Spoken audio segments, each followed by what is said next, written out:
হে বন্ধুরা, কেমন আছো সবাই? আজকে আমি এক্সপ্লেইন করতে যাচ্ছি 47 মিটার ডাউন মুভিটিতে রয়েছে সেই লেভেলের সাসপেন্স এবং টুইস্ট। সমুদ্রের মধ্যে এনজয় করতে এসে পানির নিচে আটকে পড়ে দুইটি মেয়ে, এবং তারা কি বেঁচে ফিরেছিল নাকি হাঙ্গরের খাবার হয়েছিল।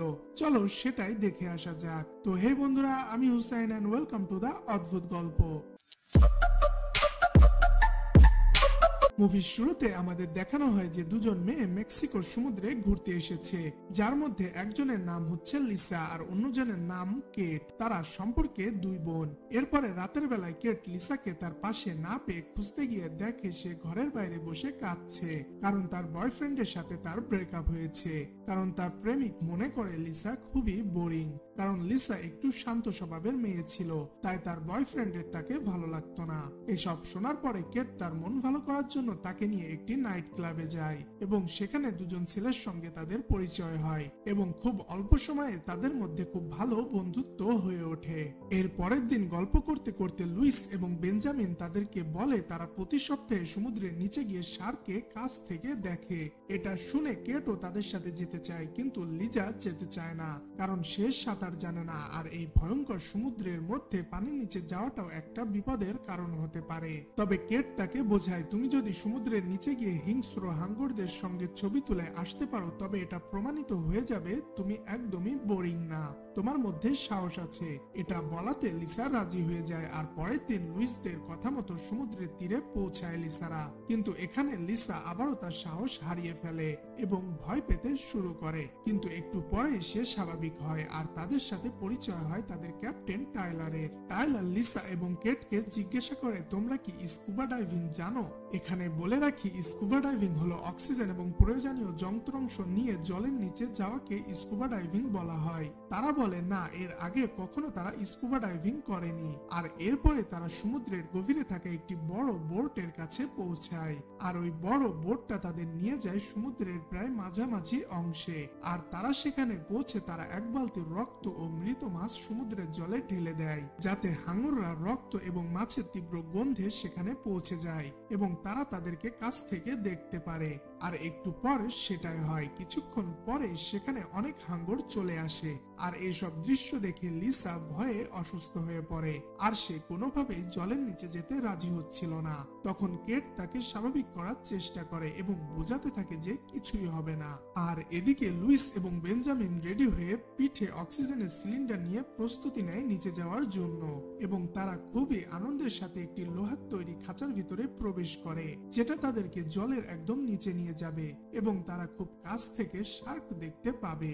এদিকে ক্যাপ্টেন ট্রাইলার তাদেরকে বিভিন্ন ইনস্ট্রাকশন দিচ্ছে যে কোথায় কি করতে হবে। আর কিছু সময়ের মধ্যে তারা সেই খাঁচার মধ্যে প্রবেশ করে, এবং ক্যাপ্টেন সেই খাঁচাটাকে জলের ভিতরে নামিয়ে দেয়। এরপরে ক্যাপ্টেন তাদের সঙ্গে যোগাযোগ রাখে ওয়াকি টকির সাহায্যে, যেটা কিনা জলের মধ্যেও কোনো ক্ষতিগ্রস্ত হয় না।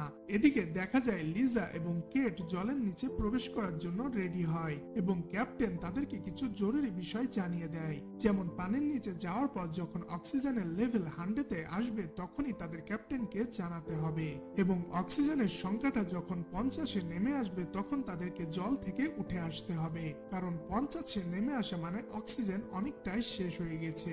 আর এর মধ্যে লুইস এবং বেঞ্জামিন জল থেকে উঠে আসে, এবং লিসা আর কেট খাঁচার ভিতরে প্রবেশ করে। তবে যাওয়ার আগে কেট তার বোনের জন্য একটি ক্যামেরা নিয়ে নেয়, যাতে সে লিসার ছবি তুলতে পারে।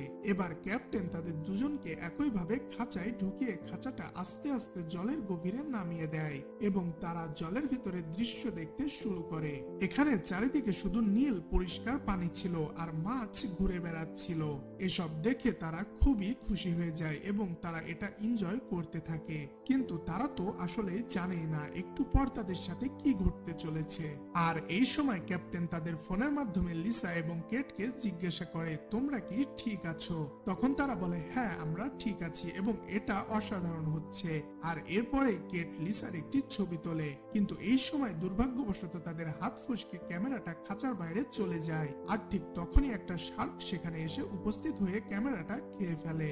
আর এরপরে সেই বিশাল শার্কটি তাদের খাঁচার পাশে ঘুরতে শুরু করে। প্রথমে তারা খুব এনজয় করতে থাকে এটা, কিন্তু একটু পরেই সেখানে আরো একটি শার্ক এসে উপস্থিত হয়। তবে এই সময় তাদের খাঁচায় একটি জোরে ধাক্কা লাগে এবং তাদের মনে হয় খাঁচাটা আরো নিচে পড়ছে।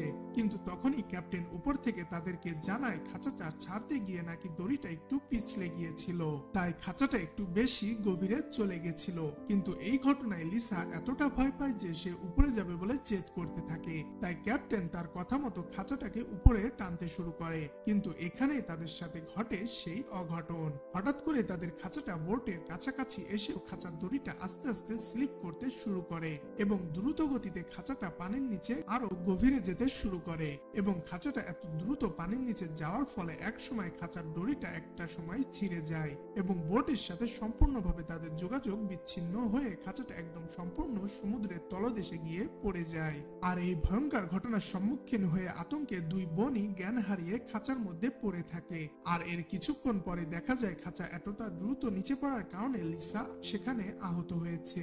আর এরপরে তাদের জ্ঞান ফিরলে দেখা যায় লিসা শ্বাস নিতে পারছে না এবং সে আতঙ্কিত হয়ে ছটফট করতে শুরু করে, কারণ বর্তমানে তারা রয়েছে সমুদ্রের 47 মিটার নিচে, অর্থাৎ 154 ফুট নিচে। আর তাদের খাঁচার দড়িটা সম্পূর্ণভাবে ছিঁড়ে পড়ে রয়েছে। কেট সাঁতার জানলেও লিসা কিন্তু সাঁতার জানতো না। তবে যাই হোক, তারা নিজেদেরকে একটু সামলে নিয়ে ক্যাপ্টেন টেইলরের সাথে কথা বলার জন্য যখনই ওয়াকি টকি বের করে তখন তারা দেখে তারা নেটওয়ার্ক রেঞ্জের বাইরে চলে এসেছে। কিন্তু যদি তাদের বাঁচতে হয় তাহলে তো ক্যাপ্টেনের সাথে তাদের যোগাযোগ করতেই হবে। তাই কেট তার বোনকে রেখে খাঁচার বাইরে বেরোনোর চেষ্টা করে, কিন্তু বেরোতে গিয়ে সে দেখে খাঁচার লকটা নষ্ট হয়ে গেছে। আর অনেক কষ্ট করার পরেও সেটা খোলে না। তখন কেট তার অক্সিজেন সিলিন্ডার খুলে খাঁচার রডের ফাঁক দিয়ে বাইরে বেরোনোর চেষ্টা করে, কিন্তু সেখানেও তার অক্সিজেন মাস্কটা আটকে যাচ্ছিল। আর সেজন্য সে তার অক্সিজেন মাস্কটা খুলে খাঁচার বাইরে বের হয় এবং কোনো মতে আবারও নিজের মাস্ক এবং অক্সিজেন সিলিন্ডারটা পরে নিয়ে উপরের দিকে যেতে শুরু করে। আর এরপরে সে খাঁচার সাথে আটকানো ক্রেনের ভাঙা অংশটা নিজের সর্বশক্তি দিয়ে খাঁচার উপর থেকে ফেলে দেয় এবং সেই সাথে উপরের দিকেও যেতে শুরু করে। আর কিছুক্ষণ পর তার কাছে থাকা ওয়াকিটকির সাহায্যে সে টাইলারের সঙ্গে কথা বলার চেষ্টা করে এবং সৌভাগ্যবশত কিছুক্ষণ পরে ক্যাপ্টেন তার কথার উত্তর দেয়। ক্যাপ্টেন প্রথমে বলে, তুমি আগে যত দ্রুত সম্ভব খাঁচার মধ্যে ঢুকো, কারণ তুমি যে জায়গায় রয়েছো সেটা প্রচন্ড বিপজ্জনক। আর এটা শুনে কেট খুবই দ্রুত খাঁচার মধ্যে ফিরে আসে এবং কিছুক্ষণ পর তারা একটি আওয়াজ শুনতে পায়। আওয়াজটা শুনে তাদের মনে হয় এটা নিশ্চয় কোনো বোটের ইঞ্জিনের আওয়াজ, কিন্তু সেই আওয়াজটা আস্তে আস্তে দূরে চলে যাচ্ছে, অর্থাৎ বোটটা হয়তো তাদেরকেই খুঁজতে এসেছিল। কিন্তু যেহেতু কেটরা পানির অনেক নিচে রয়েছে তাই কেট তাড়াতাড়ি খাঁচার বাইরে গিয়ে আবারও তাদের ক্যাপ্টেনের সঙ্গে যোগাযোগ করার চেষ্টা করে। কিন্তু তখনই সেখানে একটি বিশাল বড় শার্ক তাদের উপরে আক্রমণ করে দেয়। কিন্তু সৌভাগ্যবশত সে শার্কের মুখে যাওয়ার আগে কোনো রকমে খাঁচার ভিতরে ঢুকতে সক্ষম হয় এবং এইবারের মতো সে বেঁচে যায়। এদিকে শার্কটা যখন খাঁচায় কামড় দেয় তখন খাঁচটা অনেক মজবুত হওয়ার কারণে সেটাই কিছুই হয় না। তবে এই ঘটনায় কেট আর লিসা একটা জিনিস পরিষ্কারভাবে বুঝতে পারে যে এই খাঁচাটা কিন্তু খুব বেশিক্ষণের জন্য নিরাপদ নয়। শার্ক যদি চায় এটাকে ভেঙে ফেলতেই পারে। এদিকে তারা এত কম পরিমাণ অক্সিজেন নিয়ে বেশিক্ষণ এখানে টিকতেও পারবে না।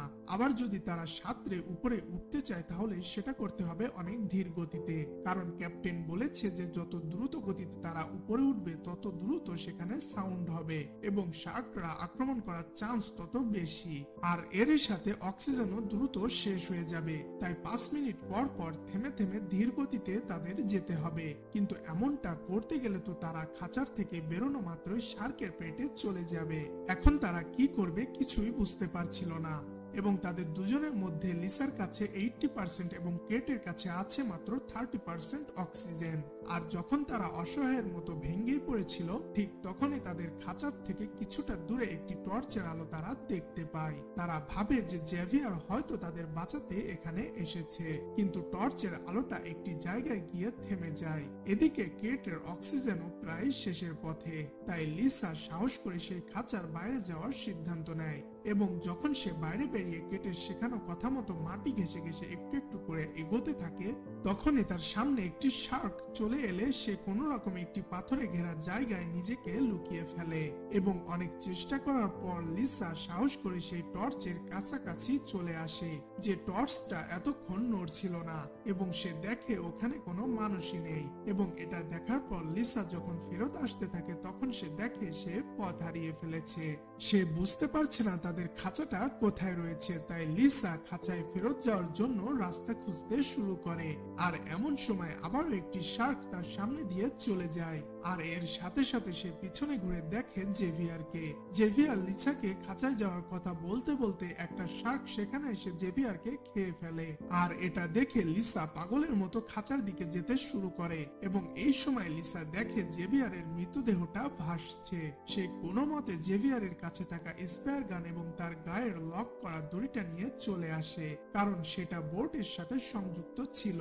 আর এইদিকে কেট খাঁচার মধ্যে পাথর দিয়ে আঘাত করছিল যাতে তার বোন এই শব্দ শুনতে পায়।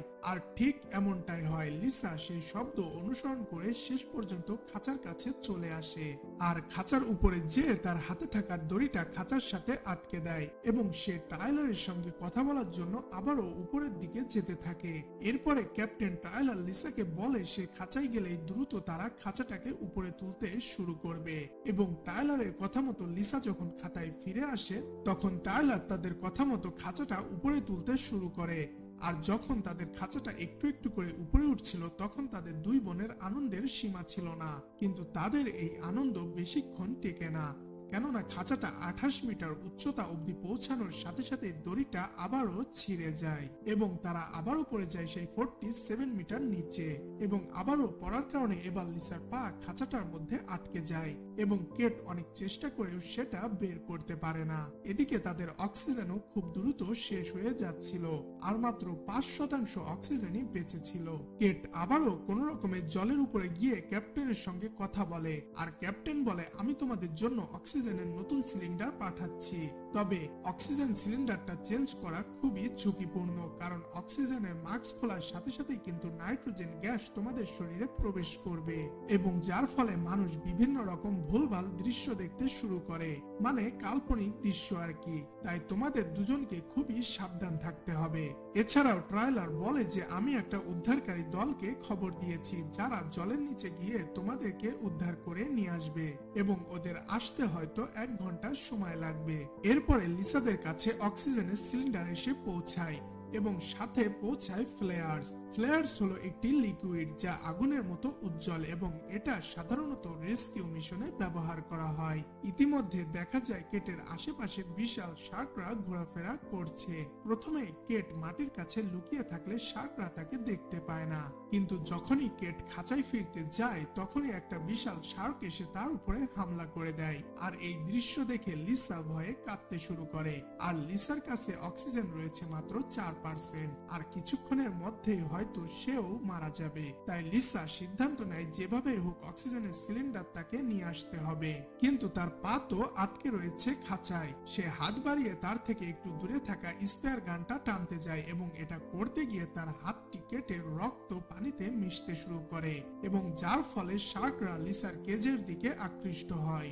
এরপরে লিসা তার বন্দুক থেকে একটি তার লাগানো রড বের করে এবং কোনোভাবে সেটা দিয়ে সিলিন্ডারটা টানার চেষ্টা করতে থাকে, এবং অনেকক্ষণ চেষ্টা করার পরে সে সিলিন্ডারটা পেয়েও যায় এবং শ্বাস নিতে সে সক্ষম হয়। কিন্তু ওদিকে আবার দেখা যায় কেট লিসাকে জানায় সে শার্কের হাত থেকে সে প্রাণে বেঁচে গেলেও বর্তমানে তার আশেপাশে অনেকগুলো শার্ক রয়েছে, তাই সে লিসার কাছে ফিরতে পারছে না, এবং সে আরো জানায় সে প্রচন্ড আহত, এবং এই কারণে তার রক্তের গন্ধে শার্করা তার দিকে এগিয়ে আসছে, এবং একই সাথে শার্কের হামলার কারণে তার অক্সিজেনও লিক হতে শুরু করেছে।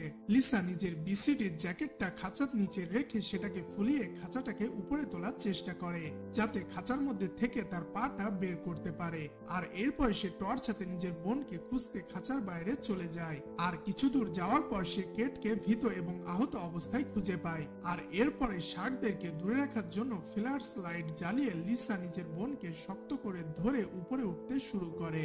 আর দেখতে দেখতে তারা 30 মিটার উচ্চতা অতিক্রম করেও ফেলে। কিন্তু ট্রাইলার তাদেরকে সাবধান করে দেয় যে দ্রুত গতিতে ওঠা কিন্তু যাবে না, না হলে তোমাদের মাথার মধ্যে নাইট্রোজেন জমা হওয়ার কারণে তোমাদের মৃত্যু পর্যন্ত হতে পারে। তবে সেখানে ভেসে থাকার সময় তাদের ফ্লেয়ার লাইটটা শেষ হয়ে যায় এবং এরপরে দ্বিতীয় লাইট জ্বালাতে গেলে সেটা জলে পড়ে যায়।